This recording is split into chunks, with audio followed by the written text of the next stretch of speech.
Welcome to Just Wanna Quilt, a research podcast coming out of Tulane University Law School, where we explore all kinds of things, stories about quilting, tools, field trips, maybe some famous quilters stop by, and, of course, a little bit of copyright thrown in just for fun. I'm Elizabeth Townsend-Guard, your host. I'm a law professor at Tulane University Law School. I also hold 2 fellowships right now, one at the Business School and one at the Newcomb Institute at Tulane. And I just want to quilt. So today we talked to Shannon Kittrick, and she is making masks and all kinds of things, and especially for those who are fans of the band Phish. They have special fabric, and it's so insanely cool. They also, she and her husband do all kinds of things. It gets a little sad. We talk a little bit about stillbirths, so if that's a trigger for you, just to be aware of that. But a long, lovely interview with Shannon.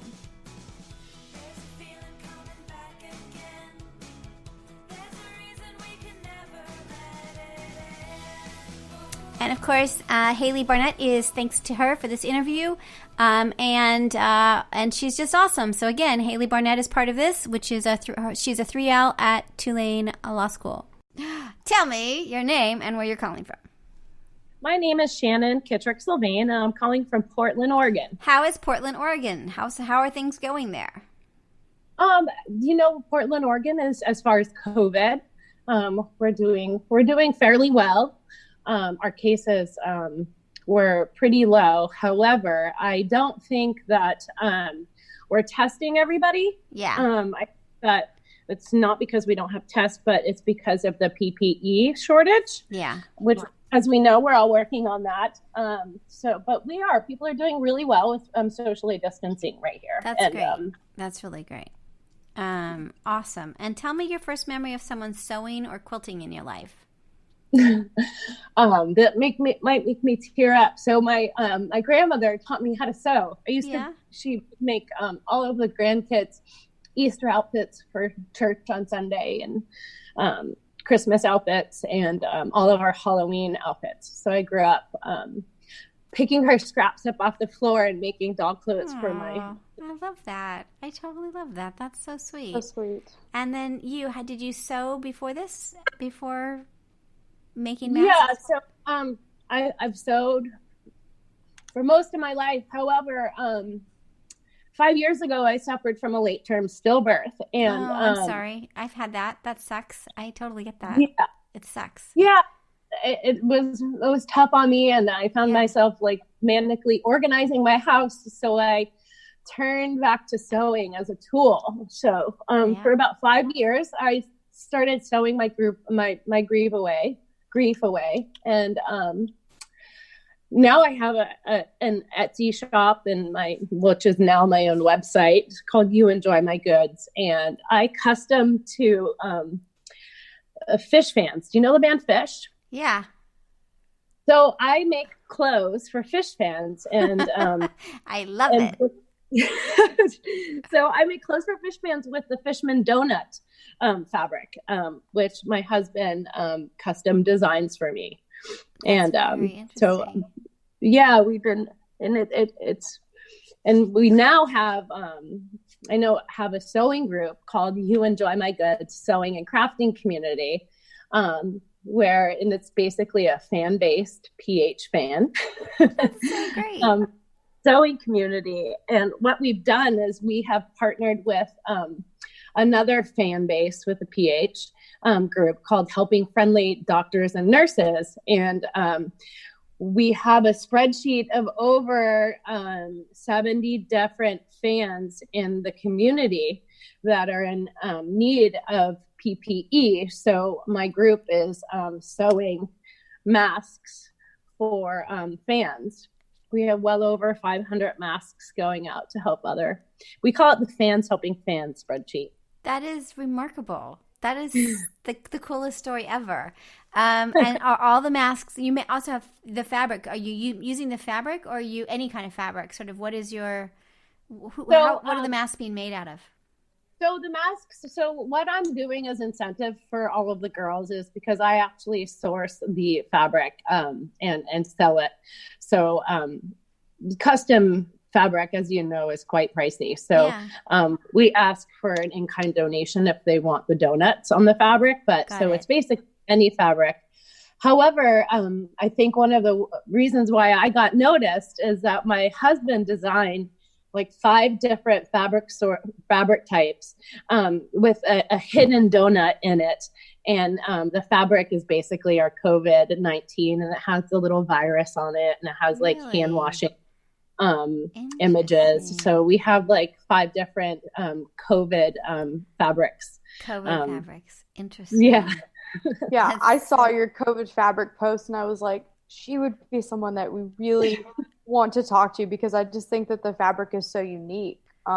It preserves kind of this time in history, and it's just really kind of cool that your husband's doing that. That's so very cool. It has a stone with love image on it, and then of course we have some hidden donuts. to represent. So with love, it's got wash your hands. Oh, it's so adorable. It's so cute.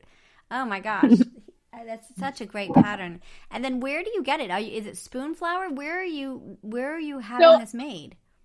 So I have my own fabric source. But what I did was I just actually, I get designer credits because and you could basically buy fabric straight through my website, youenjoymygoods.com. Yeah. Or have all of our designs on spoon flour. So what I just did is I used like $300, all of my designer credit, and I have 20 yards coming from spoon flour that I'm just going to. Got it. Right. So spoon flour is sort of the way to go with this. It's very, oh my gosh, it's so adorable.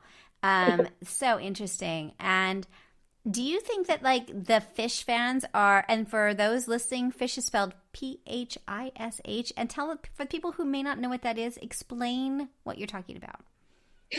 So Phish is a jam band group, and they've been around since the 80s, and they have a very loyal following.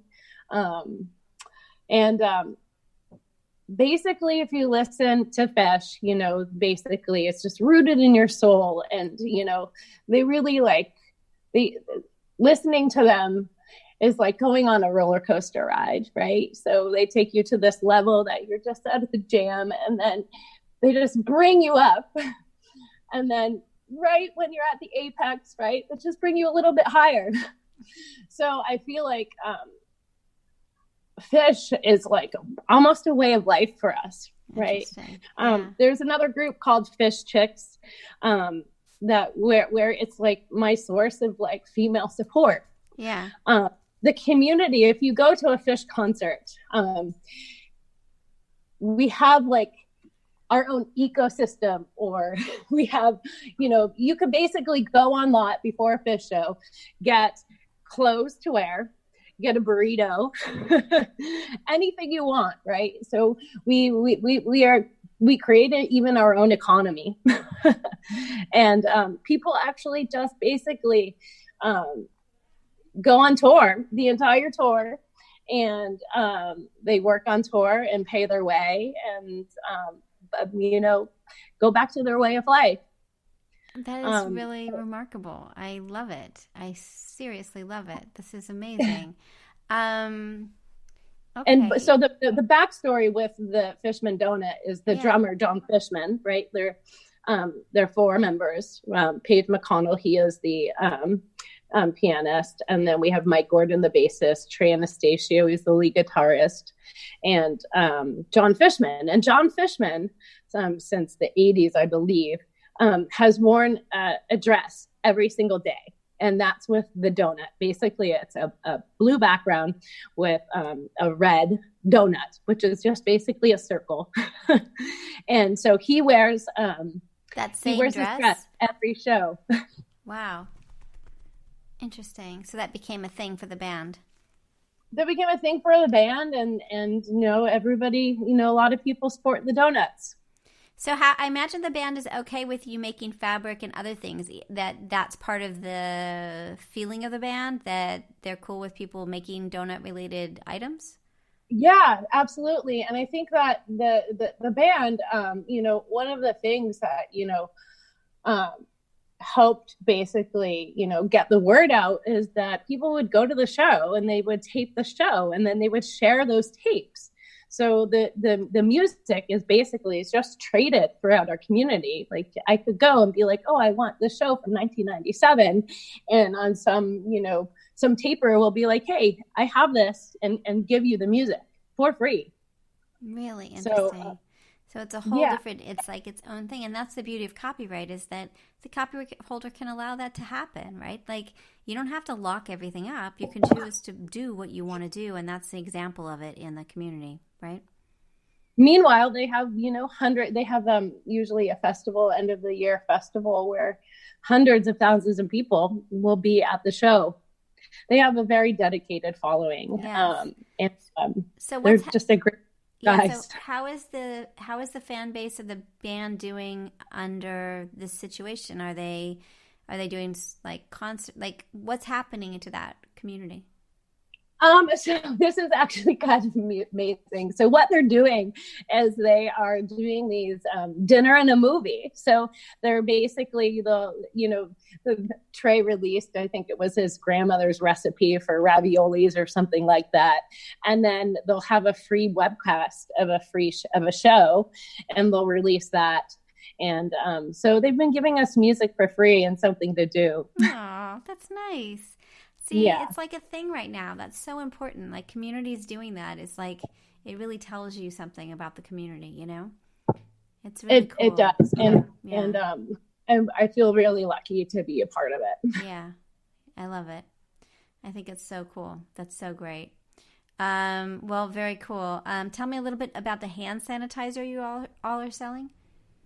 Oh, yeah. So, one of the other things besides sewing, when I lost my baby, Hazel May, one of the things that helped me is essential oils. And I'm also a chemistry and biology teacher. So the science of essential oils really interested me. I wasn't very much interested in like the chakras, but I wanted to look at the functional groups and the therapeutic properties of these chemicals.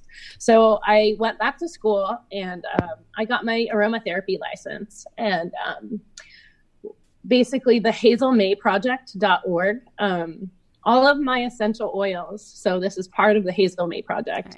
Right, what I do is Hazel, is it May spelled M-A-E or M-A-Y? M-A-E. So that's my daughter's name, Hazel May. The hazelmayproject.org. All of my profits from aromatherapy, and I provide free care plans to mothers suffering from infertility, fetal loss. All of the profits go towards the Hazel May Project. And I had this organization called Hayden's Helping Hand. And Hayden's Helping, getting a little teary. Right. Hayden's Helping Hand basically pays for the hospital stays of parents of stillbirth. So can you imagine going into a hospital, delivering a baby, and not coming home with a baby, and then you get I actually can. You're going to make me cry. Yeah, I had that exact. I was super sick. The baby was dying and I was dying. And so I stayed longer, but then I had to come back. It was awful. I mean, people, and like your milk comes in, and like the whole thing is just like beyond sad and awful. And like, I don't know. I don't think you get over it. You just learn to live with the sadness. Even if you have, we had a kid after that and all that. So we have a great kid, but there's something about naming the kid, right? That's part of it. Like burying the kid or cremating. Like it's this whole thing. So I mean, it's amazing that you're doing this project and helping people. But yes, the idea that you have a kid, like that you have to leave because you don't have a medical, you're medically fit, so you can go, right? Yeah, and then a month later you get hit with a $5,000 bill, and you have to make these payments that like shake your soul every month. Yeah. But there's this organization called Hayden's Helping Hand, and Hayden's Helping Hand pays for the hospital stays of parents of stillbirth. So I donate all my proceeds from that to That's Hayden's really Helping great. Hand. That's Last really year amazing. we donated over $800 to Hayden's Helping Hand. That's really great. Yeah. That's really great. It's so, it's such a hard time. Yeah. It's I don't know about you, but it's like this time that stays very, like I can see every step of it when it's happened. It doesn't fade. Does it fade for you? Like I can tell you every single thing that happened from the moment we got to the hospital, like the whole thing. It was, I can't really do that with my kid's birth, but maybe it's because it's the only thing that we had, right? Which is that time period. I don't know. I feel like you take 4 steps forward and 3 steps back. And what I found are tools, right? So my tools are sewing. I sew my grief away. Yeah, and me too.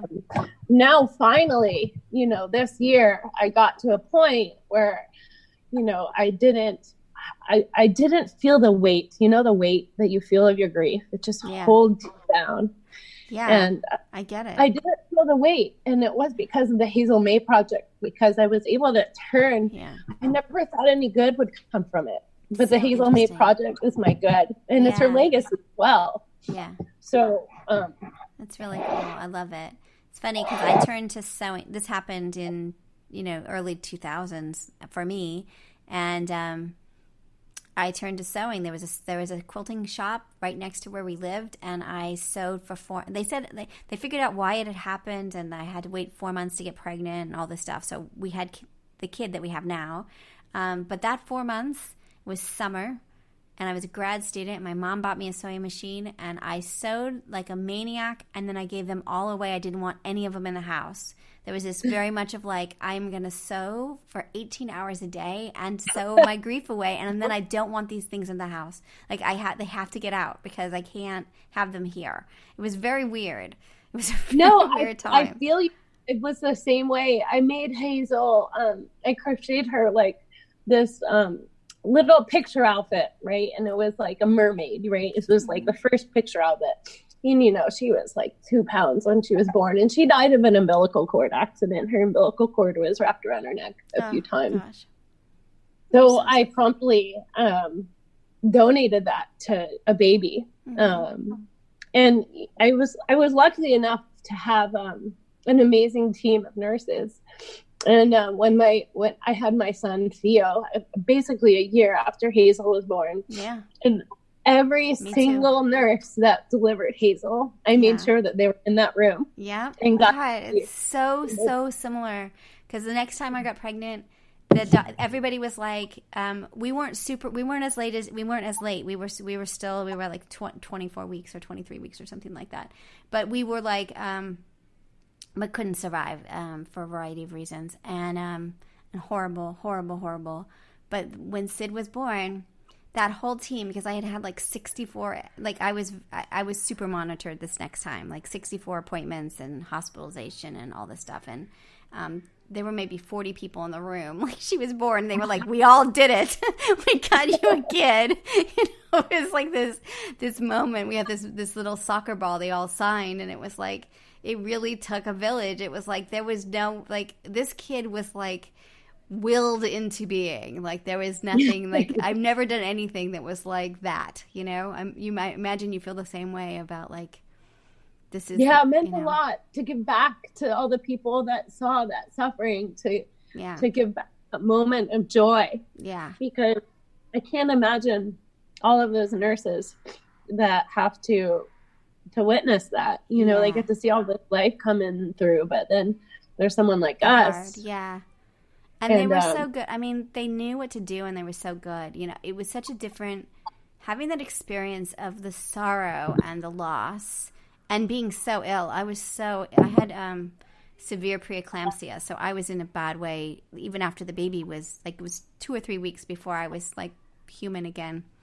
And it was just, they were so good. You know what I mean? Like they handled all of it so elegantly. It's kind of remarkable. So yeah, I have to say that like a lot of good has come from this. Like and I never thought I would be able to say it. And at this moment, at 5 years, 5 years, And everybody, I think it's important to note that everybody is on their own time schedule. Yeah. You know, because so many women like us just want to get better and but you really need to go through the process, and you need to feel the pain, and you need to find your own way. Yeah. And we're just so lucky that we found our way, right? Yeah. It's such a different kind of grief. It's the grief of, and it's like something that comes out of your body and then dies, is so beyond awful. And also, it's like the potential that you don't get to spend time with this thing that you were dreaming of. It's just that, like, it is so. After that, nothing else really could get me for a really long time. It was like it took a lot to rattle me, because it was like, you don't even know, like, you know, like, you think that's important. That's not important. It just sort of shifted my whole center of being permanently. Yeah, and you got to be selfish. You got to do whatever it takes to do you and make you feel better.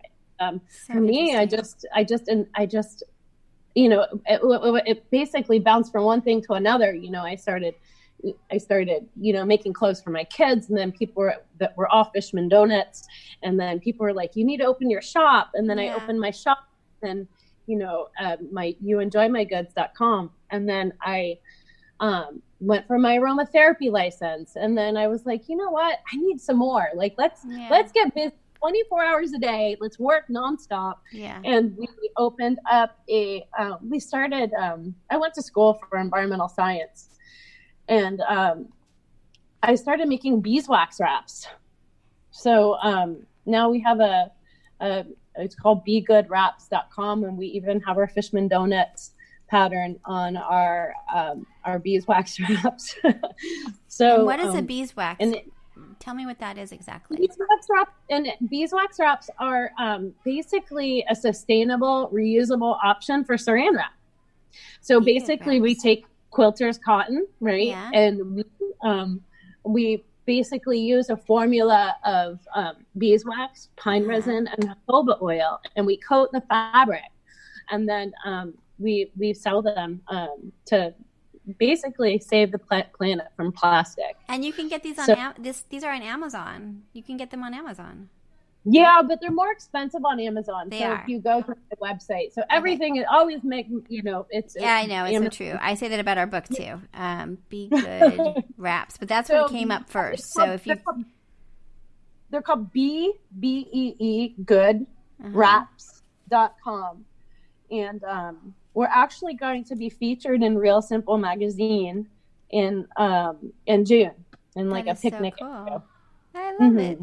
Look at that. Okay, cool. I'm at your shop. Be Good's Food Wraps. Plastic alternative. Yep. I love it. It is so cool. Right. And then how do you wash samples. Them? Is that what you do? Just put them in the wash? You just not put them in the wash. So you just get, soap and lukewarm water, and you wash them up, hang them to dry. And, after like 8 months to a year, using them 5 to 6 times a day, they're ready to be cut up and put in compost. That's really cool.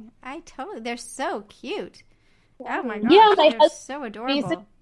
All of our fabric. So there's a few that we've, partnered with some other people, but my husband does all of our design work. His name is Bryan Sylvain, and he is a graphic designer for an ad agency here in Portland. So it's I have my own. Yeah, you've got a great team. This is so cool. You're so inventive. Do you use beeswax do you do any hand sewing? Do you ever use beeswax for that? Are you there? So no, I don't do a lot. Well, we do. So we have 2 types of wraps. We have just the plain wraps, but then, we have, when you use a beeswax wraps, you actually need to use the warmth of your hands and like press it together, right? To seal. And actually they're really helpful because, as a chemistry teacher, I know that like there are, these gases that are released that basically degrade things and they ripen things. So the beeswax wraps actually let the cheese or the fruit basically breathe like nature's peel and rind. So you'll find that cheese lasts so much longer. Really? When you wrap and yeah, yes, hands down. So interesting. Yeah. Huh. So we basically have been making those for like 3 years now. Wow, you've got a lot going on. And you're teaching? How are you getting, and you have kids? How do you get all of this done? That's a lot of stuff going on. It is. Well, luckily, so I have an employee. I basically, just do the packaging and sorting. My employee, Heather, she's amazing, and I wouldn't be able to do any of this without her. Very interesting. So she makes all the wraps, and she's the foundation of our business. And now I just bought her a sewing machine. Nice. So now Heather is making masks for me. And awesome. So what's helped me and my sister, and I think this is important to note, my sister is a COVID nurse in New York City. Really? And she's at New York Presbyterian, and I have donned her entire unit with masks. That's and amazing. Her name is Shannon Kittrick. And so she's this reason why I'm doing this. And it's helped me with the anxiety, of having. Yeah. So I feel like I have some type of control to help her. And that's amazing. I just want to make wraps for healthcare workers. So I basically handed over the, processing orders to Heather, and I've been doing I'm still sewing the custom orders, so I could sit back and continue to make them nonstop for healthcare workers. I made over 500 masks. Amazing. Yeah. And it's amazing. It's a lot of work. Or more going out the door. And which pattern are you using? You're using a kind of a fitted pattern, right? Yeah. If you go to my website, youenjoymygoods.com. Yeah, I'm here. So, and if you go, I have a mask tutorial and the pattern links on there. Yeah. So what I've started doing is I basically I've been releasing the Fishman donut ones, and I did like 3 releases, and all of the proceeds from making the Fishman donut ones basically have gone back to making more. That's so great. Yeah, that's a lot of people are doing that now. It's a way to fund the donations by selling masks. You're using a serger, aren't you? Are you using a serger? I'm using a serger. So basically in the ones that I'm making for healthcare workers, I got the craft wire, so I'm able to do nose pieces, and I buy carbon filters. That's the bulk of my costs, buying those carbon filters. And where did you find carbon filters? That's remarkable. Yeah. So, and I also bought, all on eBay. So they're carbon filters. I think they're called PM 9.5 and they're filters. And then I also bought the non-woven fabric, which is also called melt blown fabric. So I'm adding the non-woven and the carbon filters, which are making them pretty close to N95s. Very interesting. I like that. Yeah. That's really interesting. Haley, we have someone coming in 2 minutes, but I bet Haley has some questions for you on that. Do you have questions on that, on the mask component? I was just going to say for the PM 2.5 filters, so you have been able to find them on eBay? Yeah, and the price is fluctuating so much, so you could buy them. I believe that. $1 to $3 a piece. So, okay. And I mean, I've actually been sourcing all my elastic on eBay too, so it's taken a while to get here, but I'm just basically every 2 weeks ordering 288 yards and that's how I'm counting how many masks I make. Is I provide like a yard for each mask. It's really interesting. Yeah, I could send you the links. Yeah, that would be great. Yeah, I would love awesome. that. That would be great. I like these I think these are insanely great. So interesting. Okay, cool. Well, insanely great. Thank you so much for all of this. This has been so amazing. And thank you for all you're doing. And this has been a really cool interview. Are you okay with us posting this, or do you need to review it? No, you got it. You go. You thank you for doing what you're doing, and the million masks a day. That's what it's called, right? Too. Yep, And that's right. yes, It's just a place to gather information. I'm a law professor, and so we're trying to really understand what's happening and document it. And then Haley is a law student, and she's doing our science side of it and sort of understanding all the mask things and finding interesting people. So we thank you for your time. This is really fantastic. Well, call me if you need me, and if you guys want to send me your addresses, I'll send you some Be Good wraps. Oh, I love it. That would be great. That would be super great. I would love that. Awesome. All right.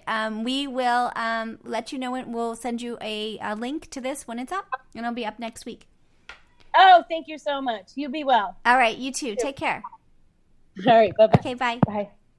All right. Hold on just a sec before. Wow. So you've been listening to Just Wanna Quilt, a research podcast coming out of Tulane University Law School. And I'm Elizabeth Townsend Gard. If you like this podcast, keep listening. Also, we have a Facebook group. Come join us. We talk about a lot of things. We also have an Instagram account. And of course, most importantly, I really hope you get a chance to quilt today.